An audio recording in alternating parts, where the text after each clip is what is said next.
Hello everyone, this is Miss Qian Fei. Today we are going to make a painting of water lilies. I'm also going to share with you one of my favorite artists, Claude Monet. He's a French artist. He's the pioneer and founder of Impressionism. His work is very amazing. You can see the texture, the brush, all the colors. He's one of the very first artists who started to painting artworks, large scale of oil painting outside from start to finish. And he has a huge collection of water lilies pad, water lilies with a bridge.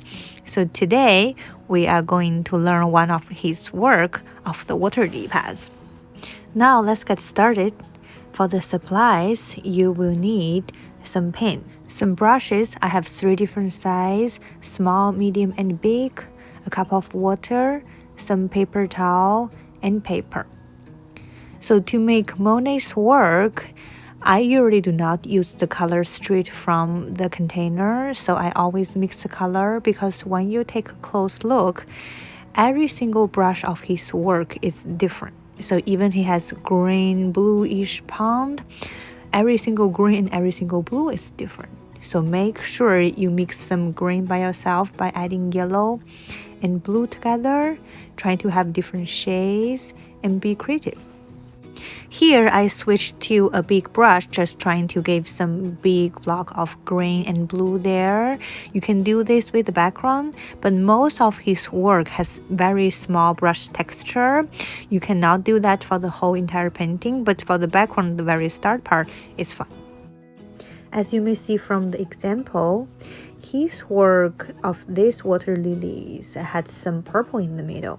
But for beginning, we are not going to thinking about all the colors. Let's try to paint our pond green and blue, and then we can add more details later on.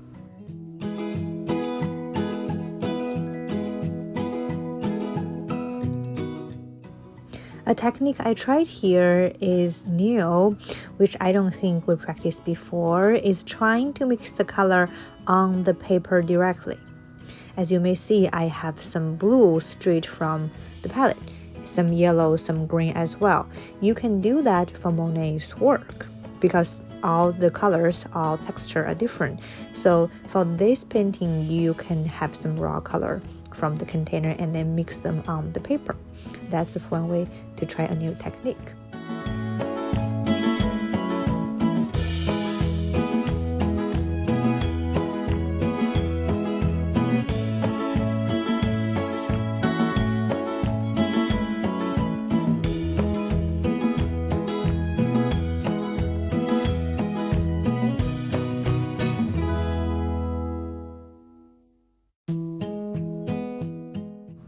When I started, I did not have anything underneath my paper, and then I realized I'm going to paint over the edge.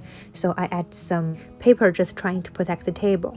So when you're doing this painting, make sure you have something underneath because we are going to paint over the edge.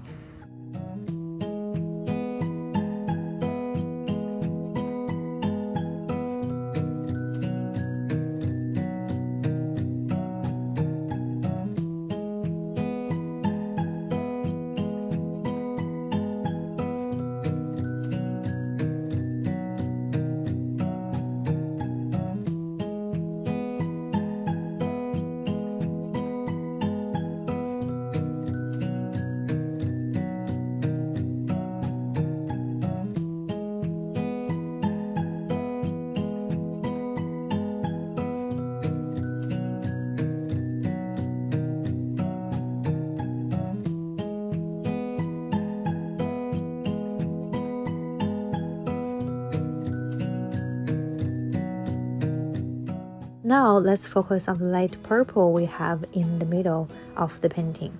To make light purple, you need some red and blue to mix purple and lots of white. Since we have a darker green and bluish background, make sure you have more white to make the light purple really stand out. You may see here my first purple is a little bit red pinkish purple. And then I want to make a second one is bluish purple. To make a bluish purple, you have a little bit more blue than the red. I want to try different purples as well, just like the green and blue I have for the pond. So thinking about all the different shades of purple you could have for the light purple part. When I first tried some purple on the paper, I couldn't really see them really well, so I have some white underneath. It's the same technique when we did the panda on the toilet paper roll. If you have a darker background, when you have some color over, you may not see the color by the true tone. So when you have some white underneath, it will help you to see the color better.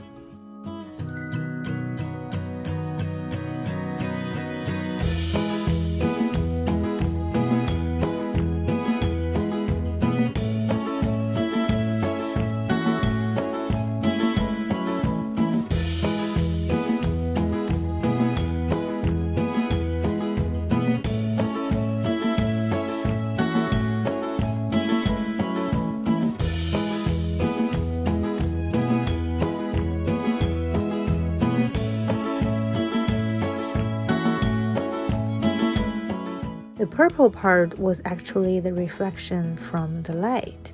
It shows the time of the day. So now I'm all done with the purple.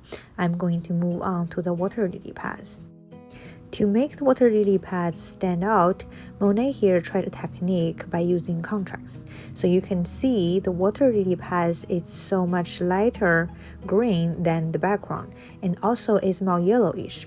To make a yellowish green, you need lots of yellow, just a little bit of the blue. You can also use the green you made before, just add more yellow in there.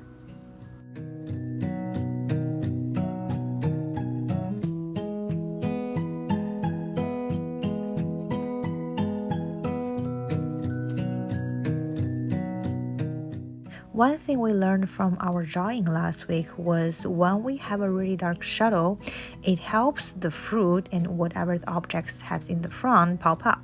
We can use the same technique here by making some really dark green, almost bluish color be the shadow underneath the water lily pads.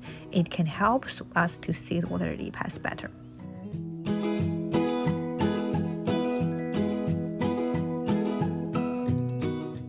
To highlight the water lily pads, you can have some really light yellow. So white and yellow, you can have some really light water lily pads, and then use this color to make the highlights.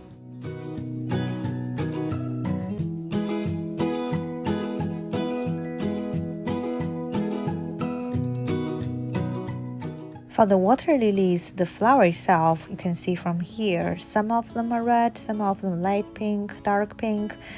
So now let's make some pink. Red and white together. If you want darker pink, you have more red. If you want lighter pink, you have lots of white.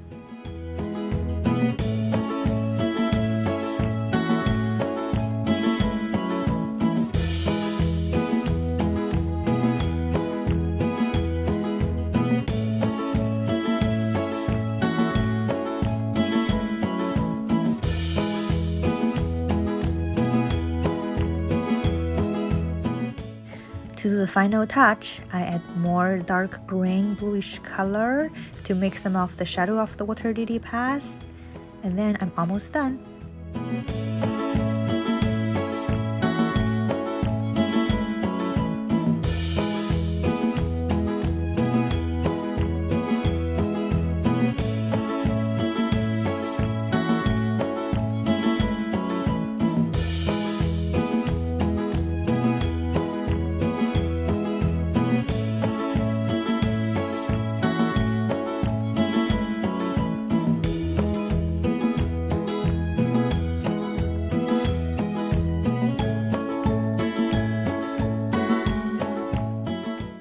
Thanks for watching. See you next time.